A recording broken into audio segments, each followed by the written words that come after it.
네, 안녕하십니까. 이스페타시스와 SK바이오팜 확인해 보겠습니다. 자, 관세가 붙으면 누구한테 불리할까요? 저는 단언컨대 수입하는 사람한테 불리하다. 수입해서 파는 사람한테 불리하다. 예를 들어서 현대자동차가 제네시스 G90을 1억 원을 주고 수입을 했는데 관세가 25% 붙었다. 그러면 1억 2,500만 원을 주고 판매할 수밖에 없습니다. 수출하는 단가는 어차피 1억이고요. 관세가 붙음으로써 그 판매를 하는 판매자 측에서 봤을 때는 판매를 할 때 1억 2,500을 주고 판매를 해야 됩니다. 그러면 당연히 만약에 그 같은 기종의 비슷한 사양의 자국 제품이 있으면 1억 2,500짜리 캐딜락을 팔겠죠. 왜냐면 원래 걔는 1억 2,500이었으니까요.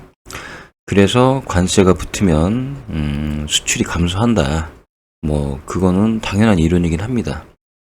자, 그런데 그 반도체, 즉 MLB 기판을 미국에서 직접 수출하고 있는 위스페타시스나 HBM을 엔비디아에 직접 공급하고 있는 SK 하이닉스나 기타 등등 미국 기업이 어쩔 수 없이 쓸 수밖에 없는 그런 제품들은요, 관세가 붙으면 수입하는 사람 입장, 즉 엔비디아나 구글 등이 더 불리한 거죠.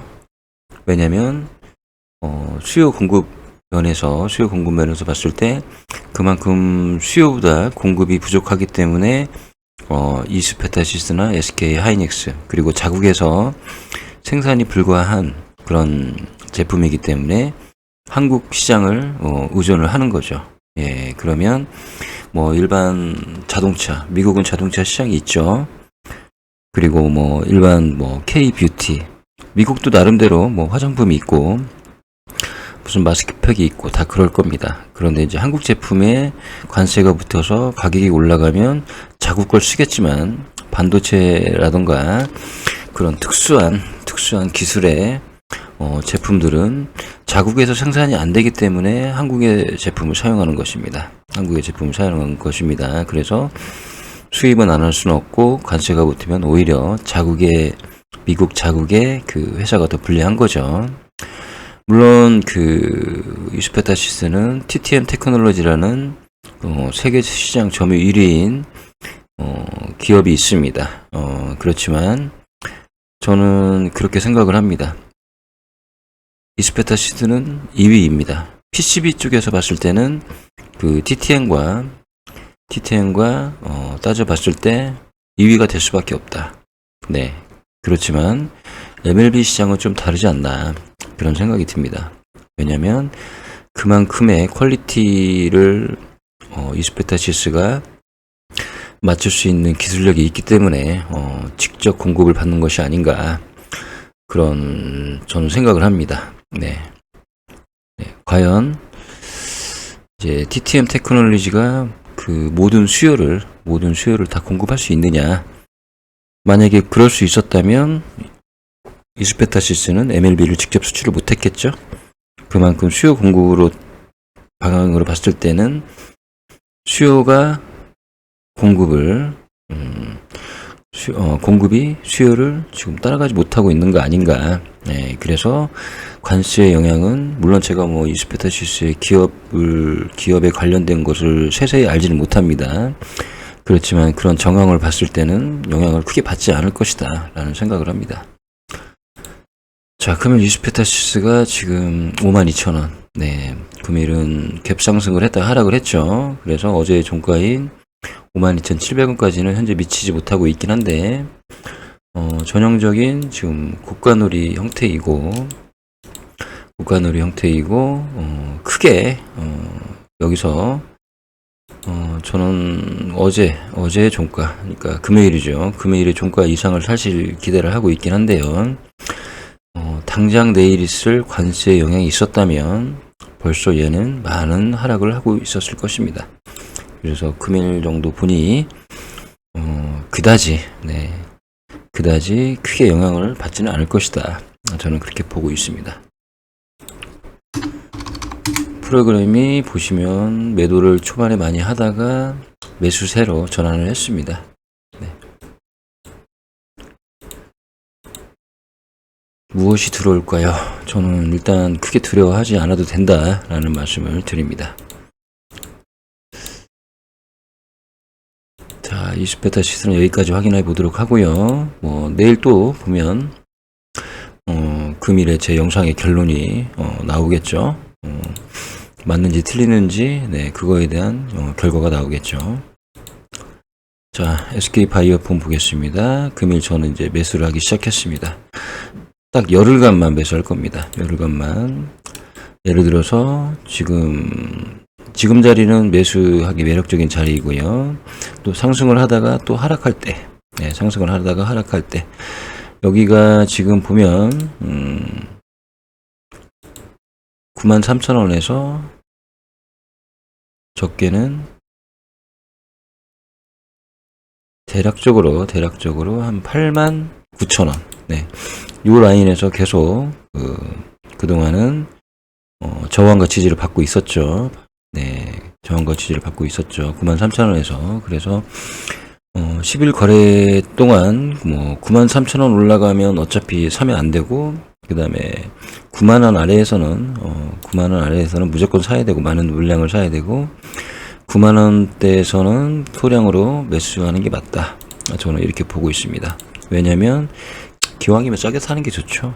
네, 제가 유동성이 엄청나게 풍부해서 한 방에 누구처럼 12억씩 사고 하면 좋겠지만요. 저는 그 정도의 능력은 되지는 않습니다. 네. 그 정도의 능력은 되지 않고요. 네. 그러면 이제 한 열흘 남았습니다. 열흘. 이 자리 정도 되면 상승할 겁니다.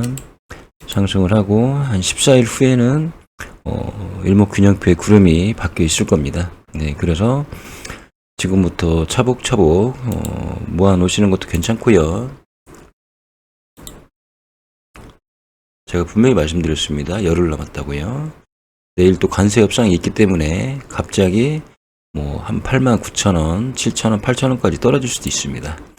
그래서 금일은 아주 소량으로 일단 매수를 해본 것이고요. 왜냐면 제가 휴대폰으로 계속 확인을 해봐야 되기 때문에.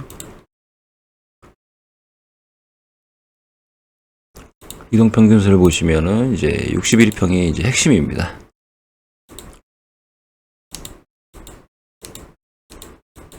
(61평이) 돌아서는 순간 장대 양봉이 나올 것이다. 저는 그렇게 보고 있습니다. 지금 금일 61평이 95,303원, 그리고 어제가 95,466원. 일단 금일도 하락을 했습니다. 일단 금일도 하락을 했는데,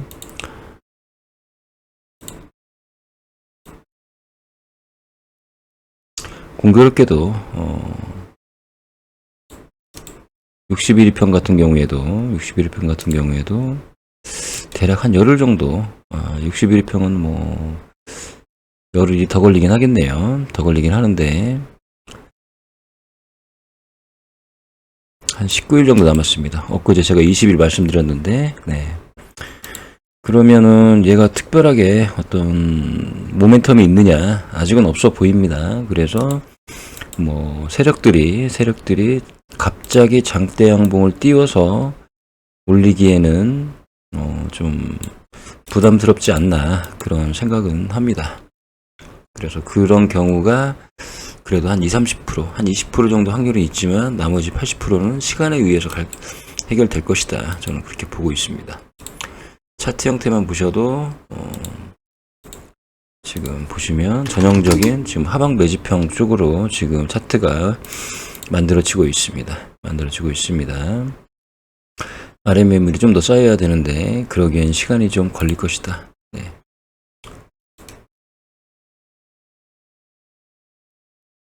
여기가 조금 거래량이 좀 있었을 것입니다. 여기도 많았고, 네.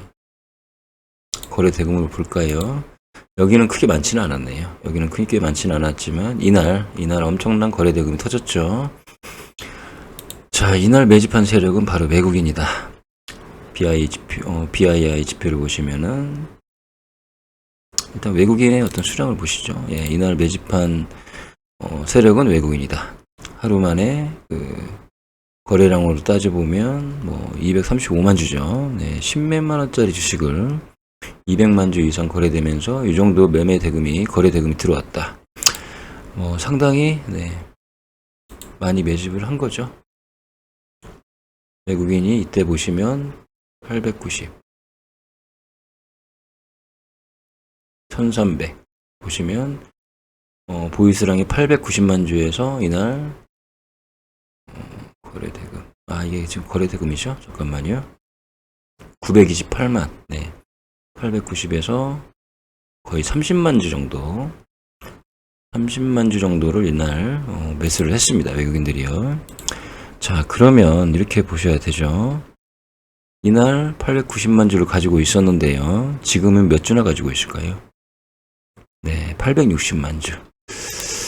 860만 주 가지고 있습니다. 결국 이 긴 기간 동안 얘네들이 매도한 물량은 대략 30만 주이다. 대략 30만 주. 네, 그렇게 보시면 됩니다.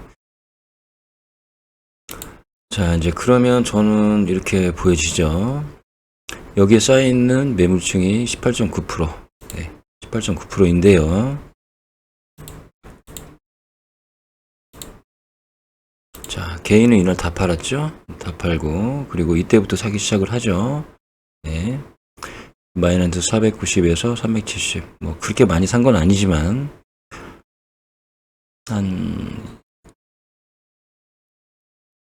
거의 200만 주 가까이 샀네요. 네, 200만 주 가까이. 자, 그러면, 여기 같은 경우에는, 어찌 보면 개인의 매집 구간입니다. 어찌 보면. 그래서 저는 이게 한 방에 올리기가 좀 애매하다. 왜냐면 외국인의 입장에서 봤을 때는 여기에 좀 많이 물려 있는데 누구 좋으라고 이걸 한 방에 올리겠나 그런 생각이 듭니다. 왜냐면 개인의 매집 구간이기 때문에 여기서 올려봤자 본인들만 손해겠죠. 왜냐면 다 팔아먹으니까요. 네. 그래도 한 방에 올리기는 굉장히 부담스러울 것이다. 저는 그런 생각을 합니다. 그래서 짧게는 열흘, 길게는 20일 까지 저는 본 것입니다. 네.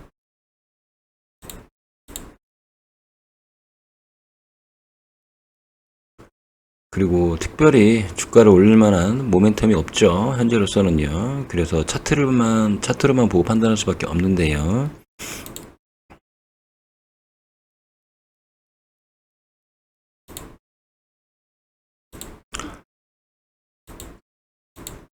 지금으로서는 바로 올릴 만한 이유가 별로 없다. 저는 그렇게 보고 있습니다. 네.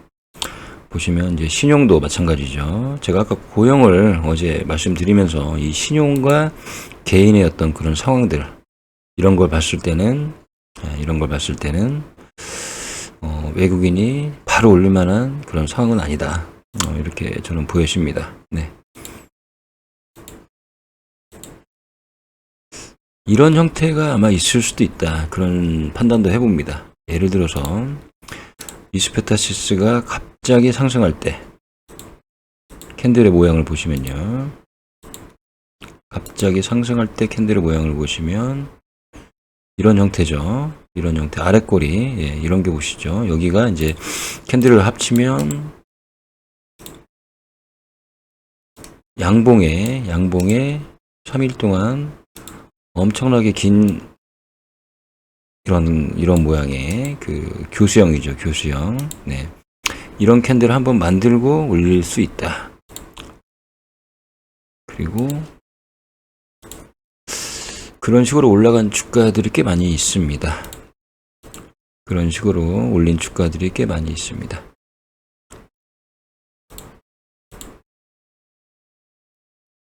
이런 자리도 보면 이렇게 많이 하락을 시켰다가 그리고 이제 여기 보시면 또 운봉을 만들었죠. 네. 이렇게 엄청나게 긴 아랫꼬리를 달고 만들어지는 캔들. 그거 있은 이후에 아마 상승할 수도 있다. 두산 에너빌리티 지금 어떤지 한번 일단 보면서 캔들을 확인해 보겠습니다. 네, 이런 자리 보시면 하방 매집형으로 가다가요. 하방 매집형으로 가다가 여기 보이시죠? 네. 이렇게. 네. 이제 여기가 이제 그거죠. 아일랜드 갭이다. 그리고 이런 식의 캔들을 만들고 그때부터 상승을 시켰습니다. 누구 짓이냐? 외국인입니다. 더불어 BII 지표를 보시면 네. 좀 외국인이 약간 조금 강하게 이런 짓을 했네요. 보니까요. 네.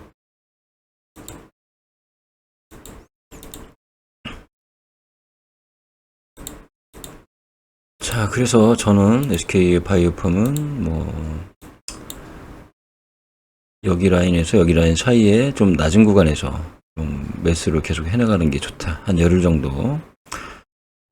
길게는 열흘 이상이죠. 대신에 이제 20일은 넘지 않을 것 같다. 그런 생각이 듭니다.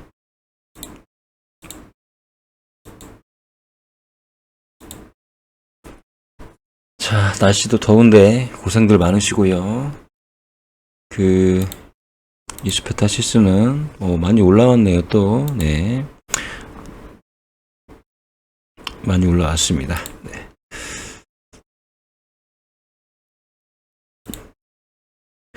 자, 일단 다른 종목은 특별히 볼 거 없고요. 마지막으로 고영만 한번 보겠습니다. 네, 일단 고영은 61일평 잘 지지를 하고 있네요. 일단 잘 지지를 하고 있고 금일 특별하게 61일평 아래까지는 내려가지는 않았습니다. 네. 그런 상태이고요. 그리고 재룡전기였나요? 재룡전기는 지금 눌림목이 맞긴 맞는데 10일과 20일이 꺾였기 때문에 10일과 20일이 꺾였기 때문에 61일평과 21일평 사이 어느 지점에서 저는 그렇지만은 이제 여기에 두 캔들이 딱 버텨주고 있기 때문에 1차 지지는 여기 정도 된다고 보고 그리고 2차 지지는 결국 여기다 이렇게 보여집니다. 물타기 막 하지 마십시오. 일단은 하락하는 거 보고요. 그리고 이 회사가 좋다고 생각이 든다면 61일평까지 충분히 기다리셔도 됩니다. 제가 디테일하게는 지금 당장 못 봐도요. 물타기라는 것은 절대 하락할 때 사시는 게 아니고 어느 이평이라든지 그런 눌림목을 딱 보고 그때 매수하시는 겁니다. 1차는 여기고 2차는 여기일 가능성이 높다. 그렇게 보입니다. 네. 이게 바로 이제 장대갭의 아일랜드고요. 네. 여기서 강력한 지지 라인은 결국 장대갭 중에 어느 한 캔들이다. 1차, 그 다음에 2차. 이렇게 이평선이 이탈을 해버리면 충분히 기다리십시오. 충분히. 그리고 난 다음에 다시 진행하시면 아마 주가의 단가도 낮출 수가 있고 또 상승도 기대할 수가 있을 것입니다. 고영도 충분히 기다리십시오. 61일평 언저리까지는 일단 보시고 그리고 어차피 이 타이밍이 못 사도요. 주가가 올라가면 좋은 거 아닙니까? 네, 저는 그렇게 생각을 합니다. 매도 타이밍 놓쳤으면 매수 타이밍이라도 잘 골라서 이건 물타기는 아니죠. 불타기죠, 불타기. 어설픈 불타기. 막 올라갈 때 사는 것이 아니고 이제 눌림목 매매. 저는 그렇게 보고 있습니다. 어쩌다 보니까 이스페타시스, 그 다음에 SK바이오팜, 그리고 재룡전기, 그 다음에 고영까지 분석을 하게 됐네요. 일단은 4종목 올리는 걸로 하겠습니다. 감사합니다.